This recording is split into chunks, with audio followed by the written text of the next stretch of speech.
Pergilah, bentak Saga lagi. Muak rasanya melihat tampang Flo yang sok cantik itu. Andai saja dia bisa memutar waktu dan kembali ke masa lalu, sudah pasti akan dia tolak kehadiran Flo dalam hidupnya. Ternyata hanya wanita sampah yang suka memoroti harta pria kaya. Saga, apakah kamu sudah lupa kebersamaan kita yang cukup lama? Apakah sudah tidak ada lagi rasa cinta yang tersisa di hatimu? Rintih Flo pilu. Malang benar nasibnya. Sudah diabaikan oleh Bima, kini ditolak mantan kekasihnya. Bagaimana dia harus menjalani hidup lagi? Rasanya Flo ingin bersma sistem, bersujud di kaki Saga, agar dia mau memaafkannya.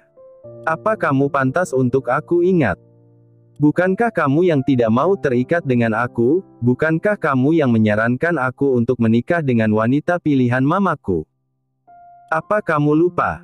Sinis Saga. Tak sedikit pun empati pada wanita yang kini terisak itu. Baginya Flo sudah tidak ada harganya. Sudah terlalu lama dia dibodohi wanita itu. Di matanya, Flo menangis dengan sungguh-sungguh atau hanya drama tak ada bedanya. Flo sangat pandai menipu orang yang ada di depannya. Seharusnya dia bekerja menjadi artis saja, karena sangat pandai memainkan perannya. Hidup Florencia yang penuh dengan kepalsuan sudah tak membuat Saga kaget lagi. Entah mengapa, begitu lepas dari sosok Flo, ia bagaikan tersadar, jika selama ini dia sudah salah mencintai wanita itu. Dan Saga bersyukur karena sudah bisa lepas dari wanita itu. Aku mau menikah dengan kamu ga, ayo kita menikah, ajak Flo, yang tentu saja membuat Saga tertawa kencang. Kemarin diajak menikah, katanya masih belum siap. Kenapa sekarang tiba-tiba saja bilang ingin menikah? Apakah dia sudah mulai tidak waras? Menikah?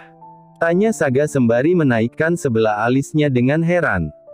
Ingin rasanya mencari cermin, agar wanita itu bisa berkaca. Apakah masih pantas mengharapkan perhatian Saga? Untung saja Saga belum pernah sama sekali menyentuh Flo, walau wanita itu selalu berusaha untuk menggodanya. Iya, aku mau menikah sayang. Ayo kita menemui mama kamu. Dengan wajah berseri-seri, Flo menatap Saga. Dia pikir Saga pasti akan menerimanya dengan senang hati. Bukankah pria itu teramat mencintai dia? Dia adalah cinta mati Saga, tak apalah sekarang dia menikah dengan Saga. Perkara bosan dipikir nanti. Yang penting dia bisa hidup enak lagi. Hanya Saga yang bisa memberikan uang tanpa banyak tanya. Apa kamu bermimpi?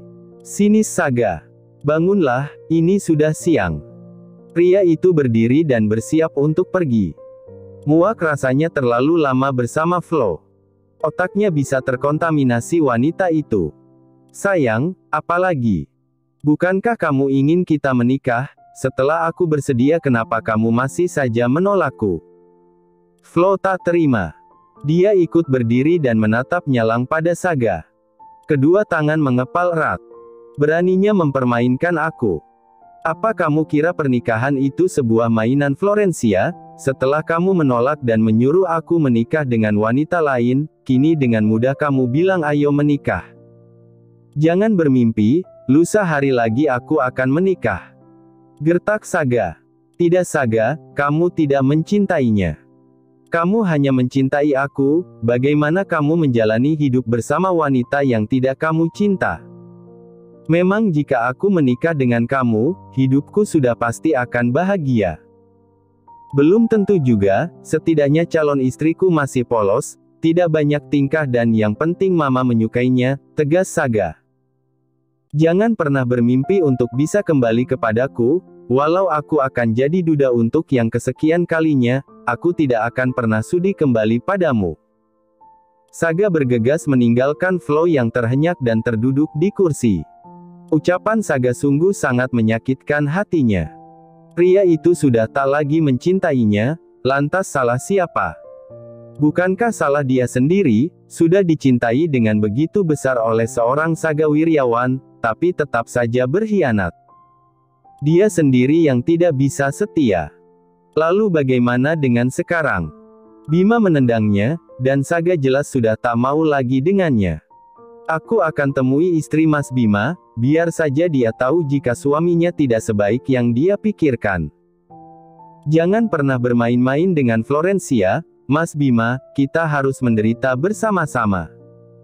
Flo tersenyum sinis, dan tak lama kemudian dia segera meninggalkan tempat itu.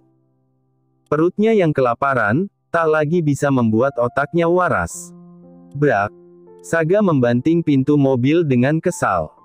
Hal itu tentu saja memancing tanya sang asisten. Ada apa bos? Tanya Sam, dan dia mulai menjalankan mobilnya. Tidak apa-apa, hanya kesal saja, sahut pria yang duduk di sampingnya itu. Kita langsung ke kantor bos. Tentu saja, memang masih ada meeting lagi. Tidak bos, free sampai pulang nanti. Kenapa hidupku jadi ribet begini? Kemarin aku bertemu dengan Rizka, dan sekarang aku bertemu Flo. Entah besok ketemu siapa lagi, dengkus Saga. Bos ketemu Rizka di mana bos? Di mall, kemarin waktu aku jalan sama si bocil. Bocil, ulang Sam. Una. Oh, apa kabar mantan istri bos itu? Mana aku tahu, dan aku nggak mau tahu. Nggak penting juga. Siapa tahu masih ada rasa. Diam Sam, fokus saja dengan jalan di depanmu itu. Sergah Saga dengan kesal. Baik bos. Sam memilih bungkam, daripada dia mendapatkan kemarahan sang bos. Karena keadaannya sedang tidak baik-baik saja. Jadilah perjalanan mereka diselimuti keheningan, hingga akhirnya mereka sampai di kantor. Flo berdiri di depan sebuah rumah mewah berlantai 2. Kediaman Bima dan Bella istrinya itu berada di sebuah kawasan perumahan mewah. Bahkan Flo harus meninggalkan kartu identitas saat masuk perumahan ini. Dengan tanpa ragu, wanita itu segera mendekati gerbang. Di sebelah kanan ada pos penjagaan. Dan Flo segera memanggil pria yang ada di dalam pos itu. Selamat siang Pak, apakah saya boleh masuk? Teriak Flo. Sesosok pria berbadan gempal, memakai seragam security, tampak keluar dari sana. Wajahnya masam menatap Flo. Ada apa? Tanyanya ketus. Apakah saya bisa bertemu dengan Ibu Bella? Tanya Flo penuh harap. Jangan sampai misinya gagal kali ini. Apa sudah buat janji? Belum, tapi saya teman Pak Bima juga Pak. Ada yang ingin saya bicarakan dengan Ibu, tutur Flo. Sebentar, aku tanya Nyonya dulu. Apakah beliau bersedia menemui Anda? Pria itu segera masuk ke pos lagi. Mata Flo terus saja menatap ke sekeliling rumah mewah itu, dalam hati merasa kesal dan benci pada Bima. Istrinya saja bisa tinggal di rumah mewah seperti ini, tapi dia bahkan tidak pernah diberikan uang yang selayaknya. Bima hanya menginginkan tubuhnya saja. Ini benar-benar tidak adil. Flo tidak tahu bahwa Bella yang punya harta, dan Bima hanya menumpang hidup saja selama ini pada sang istri. Seandainya saja dia tahu, sudah pasti Flo akan berpikir 2 kali jika ingin menemui Bella. Ayo masuk, Nyonya memberikan waktu kamu 30 menit. Penjaga itu datang dan membuyarkan lamunannya. Flo mengekor di belakang sang penjaga, dan membawa dia masuk ke ruang tamu yang super luas. Di dalam rumah, Flo kembali mengutuk Bima dalam hati, kurang ajar sekali dia. Bisa menghidupi istrinya, tapi pelit pada selingkuhannya. Tunggu di sini, Nyonya sebentar lagi turun, ujar sang penjaga, dan pria itu segera pergi. Baik Pak, sahut Flo malas. Dia duduk di sofa besar yang berwarna coklat tua, matanya mengitari seluruh ruangan itu dengan penuh kekaguman. Tuk, tuk, tuk. Suara langkah kaki yang anggun dan elegan terdengar mengiringi kedatangan sosok wanita cantik dengan dress warna biru dengan motif bunga-bunga. Rambutnya tergerai indah berwarna pirang menjajaki bahu. Flo menelan salivanya sendiri, dia kalah mental melihatnya. Tadinya dia pikir pasti Bella adalah sosok wanita yang membosankan dan kampungan. Tapi, apa yang dia lihat, sungguh salah 100%. Dia jadi kehilangan kata-kata yang sejak tadi sudah dia hafal di luar kepala. Apa kamu mencari aku? Tanya wanita yang diduga adalah Bella, istri dari Bima. Iya mbak. Kenalkan aku Florencia. Flo berdiri dan mengulurkan tangannya pada Bella, dan wanita itu bahkan hanya melirik sejenak tangannya, tanpa mau menyentuhnya. Mungkin dalam hati dia merasa jijik dan tidak level dengan Flo. Dalam hati Flo mengumpat, dasar orang kaya sombong. Baru begini saja hidupnya sudah songong. Awas saja jika Mas Bima menendangmu. Batin Flo kesal. Matanya menatap tak terima pada wanita yang duduk di seberangnya, dengan menumpangkan kaki kanan ke atas paha kirinya. Katakan, apa maumu? Apa kamu mau bilang, jika kamu ada hubungan dengan Mas Bima? Tebak Bella, sembari tersenyum sinis. Sudah puluhan wanita datang menemuinya, dengan alasan sebagai selingkuhan Bima.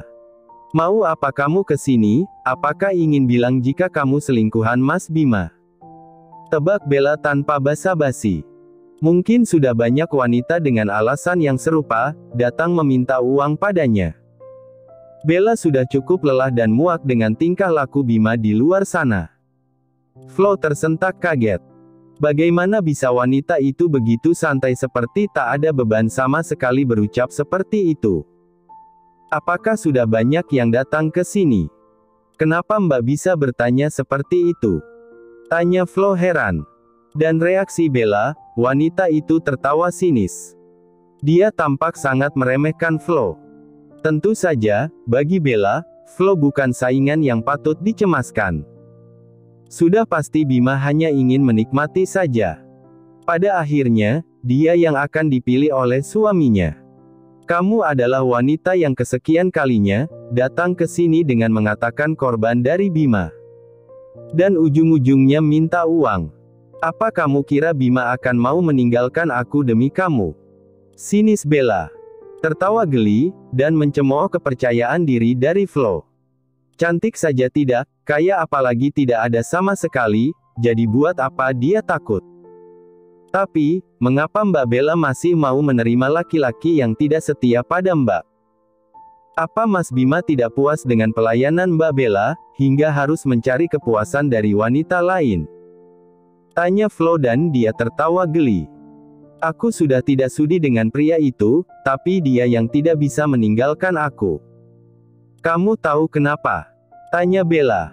Tampaknya kata-kata yang baru saja diucapkan oleh Flo sangat melukai hatinya. Flo menggelengkan kepalanya. Keluarga macam apa ini? Si pria sibuk selingkuh sana-sini, dan sang wanita hanya diam saja. Apakah yang sebenarnya terjadi pada mereka? Karena Bima akan jatuh miskin jika aku menendangnya, dia tidak punya apa-apa jika kamu ingin tahu. Uang yang selama ini kamu nikmati, itu adalah hartaku. Bentak Bella. Dan Flo benar-benar kaget, jadi yang Bima katakan selama ini tidak bohong, bahwa semua harta milik istrinya. Tadinya Flo tidak percaya, dan dia hanya menganggap Bima hanya ingin menipunya saja. Jadi selama ini dia sudah salah mencari mangsa, dia punya hubungan dengan pria kere yang hanya hidup jadi benalu istrinya saja. Sial. Bagaimana, apakah kamu masih ingin berhubungan dengan Bima? Tanya Bella dengan sinis. Dia tidak punya apa-apa, jadi jangan berharap yang lebih padanya. Dia ada di sini hanya karena belas kasihku saja, karena anak-anak kami yang masih butuh dia. Tapi, jika dia tetap saja bermain wanita di luar, maka aku akan segera menendang dia tanpa iba. Ancam Bella tanpa ada senyum sedikit pun di wajahnya. Tapi, Mas Bima sudah. Kami sudah. Flo terbata-bata. Dia tak tahu harus berkata apa lagi. Dia bingung, karena semua di luar ekspektasi. Kalian sudah berhubungan intim. Sudah berapa kali, dan sudah berapa tahun kamu bersama dia? Sudah 2 tahun Mbak, lalu bagaimanakah dengan aku Mbak? Aku tidak bisa diginikan. Apa urusannya sama aku? Bukannya kamu tahu jika Bima punya anak dan istri, kenapa kamu masih mau berhubungan dengan dia? Bentak Bella. Wanita itu berdiri, dan melipat kedua tangannya di depan dada. Tatapan matanya begitu angkuh dan arogan. Flo diam, dia benar-benar mati kutu. Tak tahu lagi apa yang harus dia katakan. Pergi, jangan datang lagi ke sini. Jika ingin menuntut padanya, maka suruh saja dia ke apartemen kamu. Jangan pernah lagi menginjakkan kaki di rumahku. Bella mengakhiri ucapannya, dan dia meninggalkan Flo yang masih terdiam dan terhina. Bagaimana ini? Apakah aku harus melepas Mas Bima? Dia ternyata hanya pria kere. Menyesal aku sudah memberikan semuanya pada pria itu. Dasar pria benalu. Hari yang ditunggu akhirnya tiba juga. Ini adalah hari di mana Saga dan Aluna melangsungkan ijab kabul. Tak banyak yang diundang, hanya keluarga dekat, dan beberapa sahabat Saga saja. Sementara dari kantor, Saga hanya mengundang Sam saja. Saga memang sengaja merahasiakan pernikahan mereka, karena tidak mau jadi bahan pembicaraan, karena menikahi gadis di bawah umur. Karena Aluna menginginkan pernikahan mereka diadakan di rumahnya, Saga harus menuruti keinginannya. Pukul 9.30 mobil yang membawa pengantin pria tiba di rumah Aluna yang sudah cukup ramai. Saga yang sudah tampan dan gagah dengan jas hitam dan celana hitam, tampak termangu sejenak sembari menatap rumah Aluna. Entah apa yang saat ini tengah ada dalam benaknya, ragu dan bimbang yang kini dirasa oleh Saga. Sedangkan pernikahan dengan Rizka, yang adalah wanita yang benar-benar dia cinta saja bisa gagal, apalagi harus menikah dengan gadis belia yang sama sekali tidak dia kenal. Ayo turun Saga, semuanya sudah menunggu, usik sang mama, yang duduk di sebelahnya. Wanita parubaya itu terlihat cantik dan anggun dalam balutan kebaya modern warna ungu. Iya ma, sahut Saga. Dia menghela napas sepenuh dada, sebelum akhirnya turun. Diikuti oleh Ranti, yang juga ikut turun. Sementara Dinara dan Sam yang berada di jok depan masih betah ada di sana. Mobil Saga memang dikemudikan oleh Sam, karena Ranti tak mau putranya gugup atau tidak fokus menyetir, karena ini adalah hari pernikahannya. Nggak turun yang? Tanya gadis yang memakai dress tanpa lengan warna peach itu. Rambutnya tersanggul dengan rapi di belakang kepalanya. Aku nggak sanggup yang jika harus menyaksikan bos berada di sana, keluh Sam. Kenapa nggak sanggup? Karena aku juga ingin seperti bos Saga, aku ingin segera menikahi kamu sayang. Ayolah, juga bicara dengan bos Saga dan Tante Ranti. Mereka pasti merestui kita, desak Sam. Setiap kali melihat pasangan bahagia yang menikah, dia pasti merasa iri.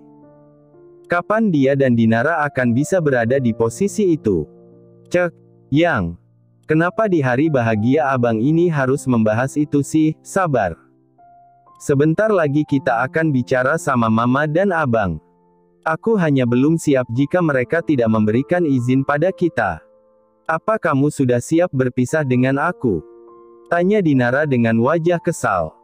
Sam selalu saja mendesak dia untuk cepat berterus terang pada keluarganya. Berapa lama lagi yang, apa kamu nggak takut jika milikku ini akan katakan? Karena kelamaan menganggur, ketus Sam. Plak. Dengan kesal Dinara memukul lengan yang masih bertumpu di kemudi mobil. Hatinya sungguh kesal, beraninya membahas masalah itu dengannya. Dasar pria mesum. Aduh, kenapa dipukul yang? Apa salahku? Tanya Sam tak terima. Karena pukulan Dinara cukup sakit dia rasakan. Kamu mesum banget sih mas, malas aku bicara sama kamu.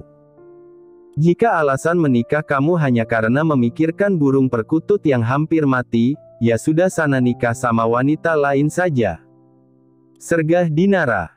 Dan gadis itu segera turun tanpa pamit pada Sam. Yang, kok ngambek sih, aku cuma bercanda. Sam segera turun dari mobil. Dan dia masuk ke dalam rumah, karena cukup banyak orang yang berada di sana, dia tangguhkan dulu niat untuk mencari kekasihnya. Maka dia duduk bergabung dengan keluarga pengantin pria. Di dalam kamarnya, Aluna yang masih duduk di depan kaca rias tampak merenung. Gadis itu sangat cantik, sudah dipermak sedemikian rupa oleh ahli mua. Riasan natural seperti keinginan sang pengantin, dalam balutan kebaya putih dan bawahan kain jarik modern, dan rambut disanggul modern, Aluna seperti sosok yang lain. Semua yang melihatnya pasti akan terkejut dan kagum. Tak ada lagi sosok bocil seperti yang dikatakan Saga. Aluna berubah menjadi sosok wanita cantik yang mempesona. Semakin saja Saga tidak jatuh cinta saat melihatnya. Ceklek. Nah, ayo keluar. Sudah saatnya ijab kabul. Sang mama masuk dan membuat dia terhenyak dari lamunannya. Iya ma. Menghela napas panjang, kemudian berdiri. Lani segera memeluk lengan sang putri dan mengajak keluar. Di luar, Saga tampak gugup. Padahal ini bukan kali pertama dia melangsungkan pernikahan. Ini adalah kali kedua, tapi tetap saja rasanya gugup dan grogi. Wah, menantu mama cantik sekali ga, bisik Ranti yang duduk di sebelah Saga. Dan Saga tanpa sadar mengangkat kepalanya dan menatap Aluna yang baru saja keluar dari kamar. Mulut pria itu ternganga melihat penampakan Aluna yang luar biasa cantiknya. Bahkan air liur Saga hampir saja menetes. Sit. Dia cantik dan seksi begitu sih, batin Saga. Dan rupanya penghulu yang duduk di depan Saga melihat itu, sontak saja dia berceletuk. Sabar mas, sebentar lagi akan jadi milik mas selamanya, canda penghulu dan disambut tawa semua yang hadir di sana. Terima kasih sudah menonton, guys. Jangan lupa klik like jika kalian menikmati cerita ini, subscribe untuk update konten seru lainnya, dan tinggalkan komentar di bawah tentang apa yang kalian pikirkan atau cerita apa yang ingin kalian dengar selanjutnya. Dukungan kalian sangat berarti. Sampai jumpa di video berikutnya.